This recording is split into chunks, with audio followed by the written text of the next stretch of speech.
Buongiorno. Hi, I'm Carlo Rizzi, Artistic Director of Opera Rara, and we are here for another episode of Carlo Talks. Now, maybe some of you recognize the place where we are. We are a guest of the Creative Kin Studios, where we have recorded some time lives in songs of Donizetti. And I'm here with Martin Cullingford, from the Gramophone magazine. He's the editor of the Gramophone magazine. And the Gramophone magazine have named Opera Rara the label of the year last year in October 2024. So thank you very much. So today will be a little bit different. Generally, I am asking the question and people answer to me. But no, this time it will be Martin that will ask a question to me. So rather than be Carlo Talks, could be Carlo Answers. So before to start, let's just listen to the ceremony of the award of the Gramophone Prize that happened last October.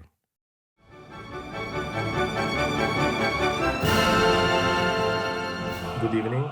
I am Carlo Rizzi, Artistic Director of Opera Rara. I am thrilled that Opera Rara has been named Gramophone's Label of the Year. This charity has had a strong and singular mission since its founding more than 50 years ago, that is to resurrect great operas and bring them back to life through performances and, of course, recordings. It's been one of my highest honor and greatest artistic achievement to lead Opera Rara on the journey of operatic discovery. And we could not have done this alone. We shared this award with many singers, orchestra producer, musicologists, all the artists featured on our more than 120 recordings. And of course, we share this with our generous donors who are at the heart of our family of supporters and loyal listeners. This award is the culmination of decades of work, with every recording and restoration done with utmost care and incredible passion. And it inspires us to go forward, to make many more new discoveries to share with the world. Thank you, Gramophone, for recognizing our continued and growing legacy of rare operas reborn.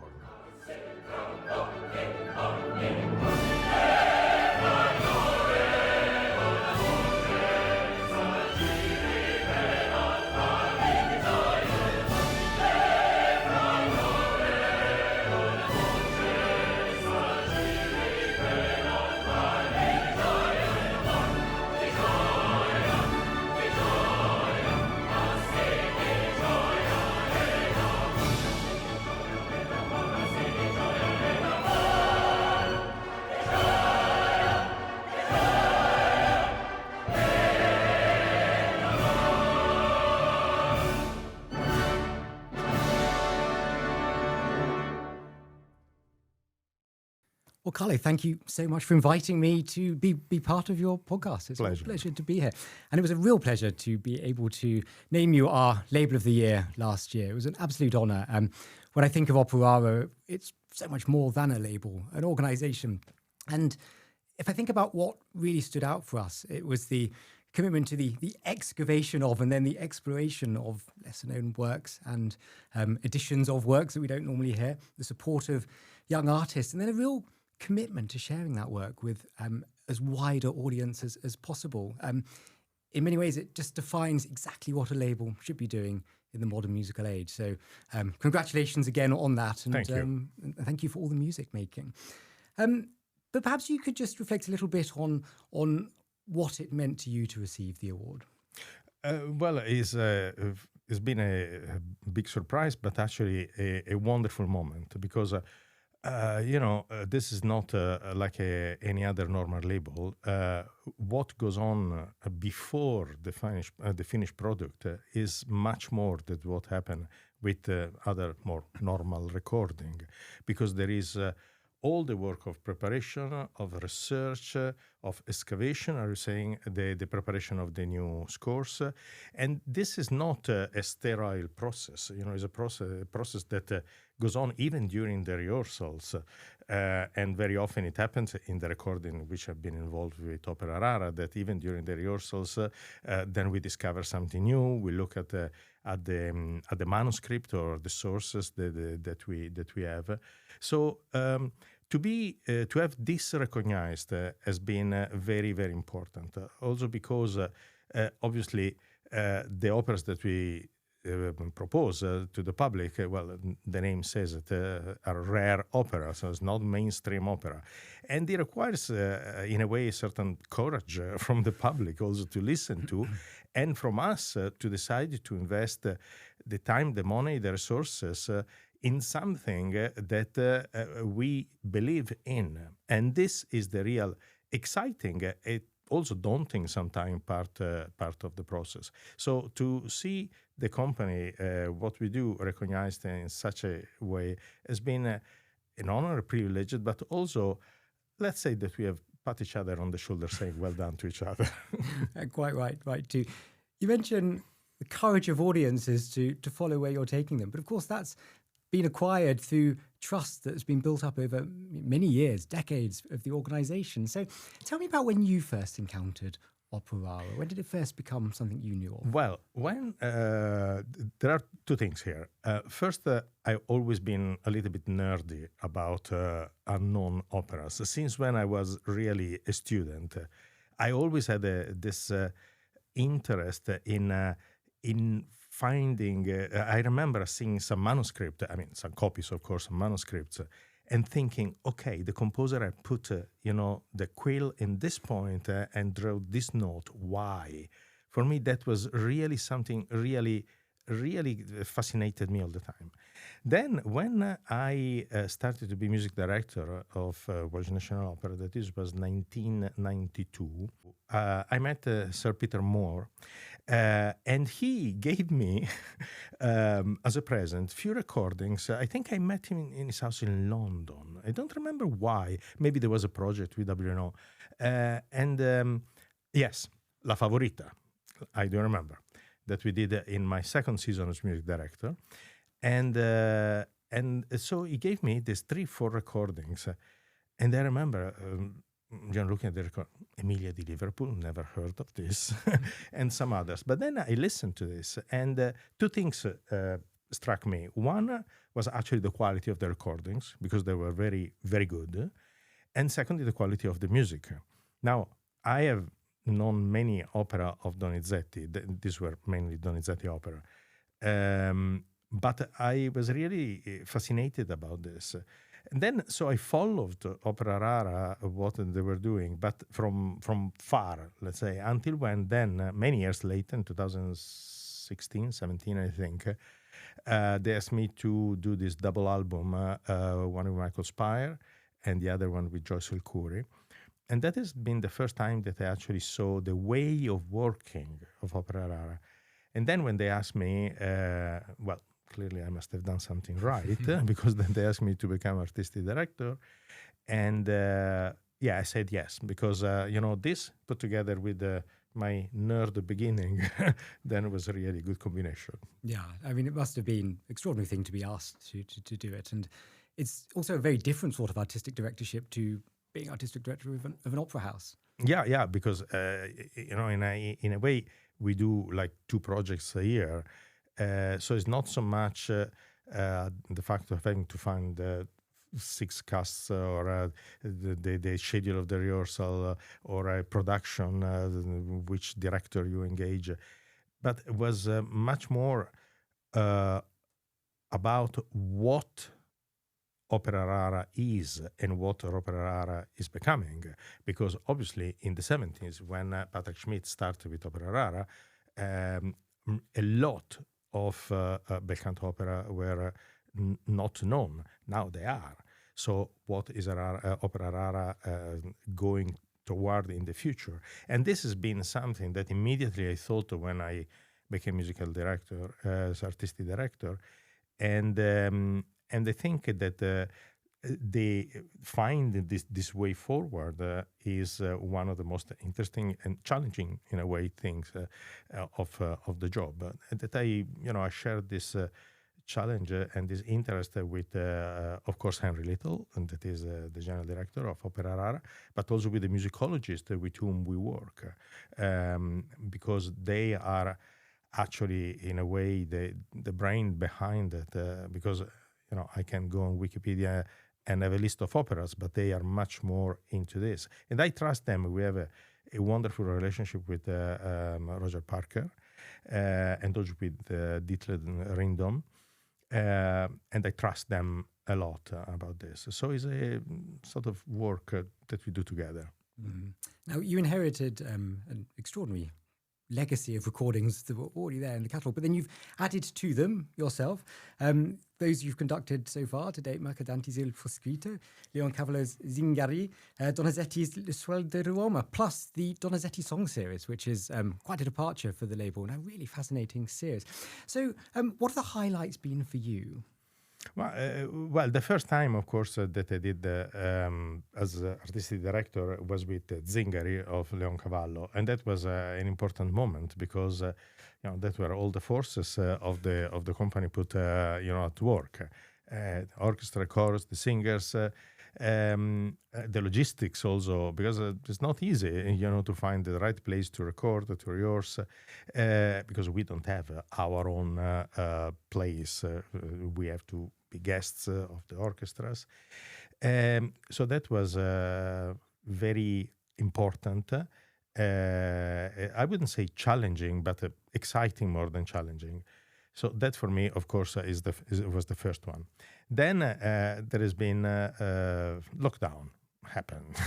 So this is when I started really to lose my eyesight, looking at a lot of manuscripts at home on the computer, finding new operas. And I came across this Il Proscritto of Mercadante that I thought that was very interesting.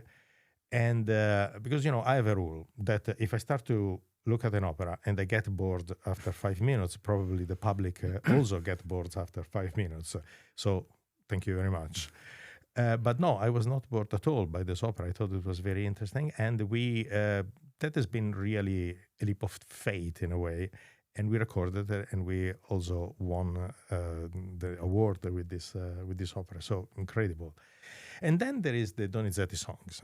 I am really, really very happy that we started this and they are going so well, because this happened in a way by chance, just because Roger Parker, one day during a Zoom call, he said, I cannot have a Zoom next week because I am immersed in these Donizetti songs. And they asked, which Donizetti songs? And he said, I'm doing all the Donizetti songs. And I looked at him through the computers thinking, well, this obviously must be a project for Opera Rara. But I don't know if, because he's a real gentleman, maybe he didn't want to put himself forward or what. But I asked him, send me the songs. And there we are. My inbox got clogged with I don't know how many hundreds of songs. And I went through them and I fell in love with all of them. And I thought that this would have been really something important to do for the company. And of course I wanted to play also because, one thing that I really missed being a conductor is the manuality sometime of actually playing. And when I was younger, I did a lot of chamber music or playing with singers. And going back to that, and particularly in the songs, there is a big difference between being in front of an orchestra and a chorus and 10 singers and conducting something, or being in a studio and just discussing or looking at each other with the singer. It's just an eyebrow that lifts and we know where we are going. It's a completely different way of making music. And I really, really, really enjoyed this. So this for me are the important one that I have done. Yeah, and I think it also captures something that Opera Rara does so well, which is it makes us rethink people we thought we knew. Donizetti, it will change people's perspective of a figure like that. And so much of what Opera Rara does is it challenges our understanding of works and composers that perhaps we thought were familiar. This is exactly true. And this is something that is possibly the most important thing that we do, because without wanting to be, very holier than thou, but Donizetti, for example, I don't know if you know this, Donizetti has been nicknamed by his contemporary Dozzinetti. Now, Dozzinetti, dozzina is a dozen, because he was composing by the dozen. And of course, this was derogative. But actually, sorry guys, try to compose the number of opera that Donizetti wrote. Go to know them, and then we talk again. And I think that this is what Opera Rara has have done. And anybody knows Shakespeare, but Shakespeare was a product not only of Shakespeare, but of all the reality, the culture, and the things that were going on before him, around him. And it's the same thing for the great composers. So what was happening, for example, for Mercadante, when Mercadante wrote Il Proscritto in Napoli, there were 4 theaters with opera of Verdi, Donizetti, and I think was also Bellini. So it was not there in a vacuum. It was being put in comparison with these great composers. So I think bringing these operas alive and making the recording, in a way, enlarged the view and the panorama of what happened at the time. Sometimes people ask me, why do you do that? And I do remember, when I was young, I know nothing about pop music, zero, honestly, zero. But I do remember that every summer in Italy, there was what was called il tormentone dell'estate, meaning the torment of the summer, meaning this song that was playing in every bar, in every car, in every cafe. Now, the next year, there was another one, and the next year, there was another again. So does this mean that the 2 of the years before were bad? No, they were very good songs, but then have been superseded by something else. And so what we are trying to do is to make people not to forget that, as I say, the panorama of opera was much more bigger than what we have today as a main repertoire. Yeah, wonderful. Now, a few months ago, we put you on the spot and asked you to choose 10 recordings from the substantial Opera Rara catalogue of, I think, 100 works and 60 complete operas that you really felt were milestones in the company's history. You chose 10. I've now put you further on the spot and asked you to distill it down to 3. So we're just going to talk about 3 operas from the Opera Rara catalogue that really stand out for you. And the first one is right at the very beginning, which is Ugo Conti di Parigi, Hugo, the Count of Paris, by Donizetti, appropriately enough. This was conducted by Alan Francis. The orchestra was the New Philharmonia Orchestra. Now, tell me about this and why you chose this. Well, I chose it for many reasons. One, because it's been the first one. And this was not out of being sentimental, but because I think that really was a milestone. Because with this first recording, what happened was that Opera Rara decided, yes, we are going to do these recordings in the studio. Patrick Schmidt did the new version. So the commitment of Opera Rara to musicology was present from the beginning. Of course, musicology now is completely different from 50 years ago, but that doesn't mean that was wrong, what has been done. And also, is a very good opera. I mean, just if you listen, for example, just to the Sinfonia, there is this incredible phrase, the duet with the 2 trumpets, that I never heard in another place. No, Verdi did it, I think, in Oberto, I think, in the Sinfonia also. There are 2 trumpets, a line with 2 trumpets. But something new, and for me, this opera, I chose this not just because it's the first one, but because it's very well performed with a lot of very good singers, and also is beautiful music. So, Opera Rara started, really with a bang, saying, here we are, and we are here to stay for at least another 50 years. Well, beautiful music, beautifully performed. I think we should hear some of it.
now your second choice brings us right up to the modern era. It's one that you conducted yourself. It's Leoncavale's Zingari. This was with the Royal Philharmonic Orchestra, the Opera Rara chorus, and a very impressive lineup of soloists. So, tell me about this. This one-act opera that is full of drama, was a great success in its day, but then sort of fell from our consciousness. Tell me about it and why that happened. Well, now Zingari is part of completely different era, so there is Verismo. Now, I love Verismo. I love Verismo because I think it speaks directly to the heart. There is no, very often there are no filters, both musically and also from the dramatic point of view. The emotions are very raw. Now, it may be that maybe exactly for this reason, Verismo has gone out of fashion. And also the Verismo have one one point in common with many composers of the Verismo, that many of them are the so-called one opera composers, in the sense that there is only one opera that you remember of them. For Leoncavallo, of course, are Pagliacci, for Mascagni's Cavalleria, etc. Now, I think that this is wrong. Now, about why the Verismo went out of fashion, I think is exactly for this reason, plus another reason, that is that to do this kind of Verismo opera, you need singers with an incredible, powerful voice, kind of voice that is not easy to find these days. So maybe this is also another reason. Plus the fact that very often, as I say, the emotions are very raw, very direct, and given that we are in a moment where obviously directors are very important for the opera, maybe not a lot of directors want to work on this kind of operas. Having said that, for example, I just finished to conduct La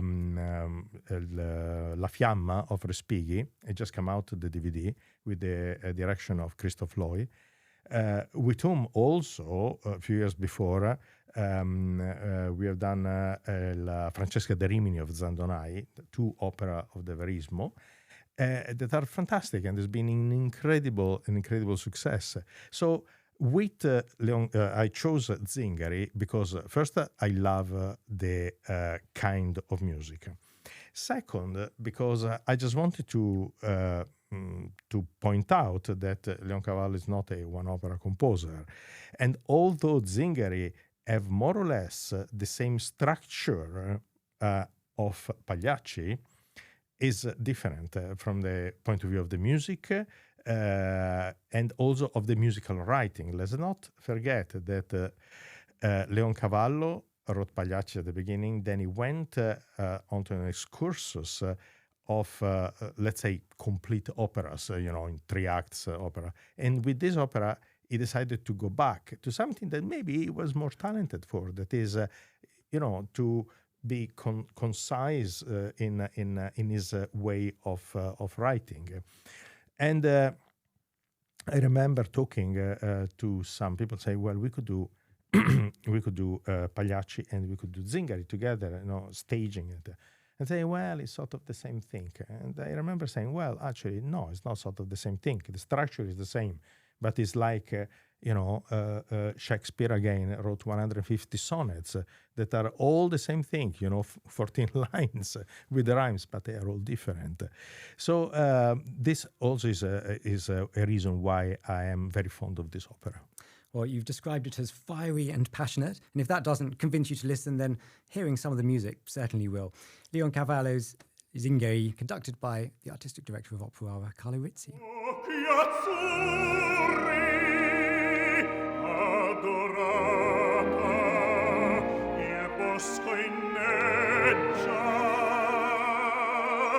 Purché la bocca mia sia la tua bocca, trafingimi coi tuoi sguardi,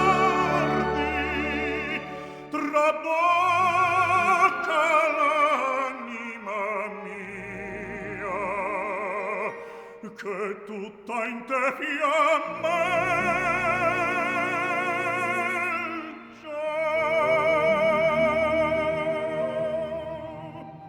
And then your third choice, which you've already talked about, Il Proscrito. Now, you've told us about this opera and about how you came across it and why you decided to record it. But perhaps you can give us an indication of just how long that whole process took from beginning to end. The process was a couple of years. Right. A couple of years because actually we say more than a couple of years. When I say 2 years is from when I sort of found it to really finish to have the complete edition. And then we have to record it after that. The process was very long, in a way straightforward, because we have only one source, that is the manuscript, so great. We don't have to compare other sources, so that was great. But for me, what convinced me to do this opera is that it was a very different opera from many others. For example, there is no soprano. It's for mezzo soprano. Now we know this. We have many operas where the protagonist is a mezzo soprano, but then we don't have a baritone. We have two tenors. Now this is already more rare, and then we have a contralto. So we have a fantastic duetto between mezzo soprano and contralto that also is something that is very rare, and then we have an incredible aria di bravura of the contralto and this duetto with the two tenors, and the end is very minimalist. It's not big chorus, big scene. It's just the three people, Malvina and Arturo and Giorgio, that are the two lovers. Actually, technically the two husbands that cry with her, and it is very, very intimate. And again, this is something that is very rare, very different. And maybe for these reasons, was not a great success when they performed at the time of Mercadante. But well, I have to say, has been a great success with Opera Rara, and I do remember this was one of my actually proudest moments. I remember the reaction of the public when I put down the last downbeat at the concert, when they really erupted on their feet and applauded, because that means that with the work that we've done, we revived something that still touch the feelings and the hearts of the modern people. Yeah, well, Mercadante's Il Proscrito, conducted by Carlo Rizzi. Let's hear some of it.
Thank you for sharing those choices with us. Opera Rara's 55th season has now been announced. It begins with volumes 5 and 6 of the Donizetti Song series, and then we'll continue with volumes 7 and 8, which will be the final volumes in the series.